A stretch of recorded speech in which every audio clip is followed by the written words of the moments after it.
Isang magandang umaga mga kagulay. At update ko po kayo dito sa Legacy F1. Ito yung tinanim dito sa pinagbalagan ng talong. So ito po yung aking in-spray ng mga herbicide. So makikita nyo hanggang ngayon, kita nyo naman na nagkukulay kahoy na yung kanyang mga puno. Ayan, so dyan mag-uumpisa yan na pagkabulok.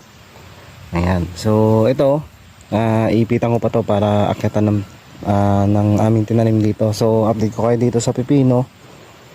Ayan na siya, no? Ayan, nakalabas na siya. Ito ay tinanim noong August 25. So ang petsa natin yan ay August 29. Ayan, so nakalabas na siya. Halos lahat na po nakalabas.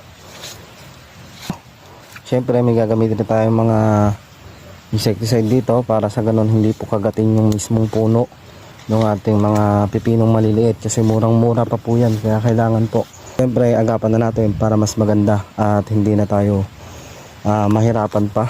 Ayan, so nakalabas na siya, oh.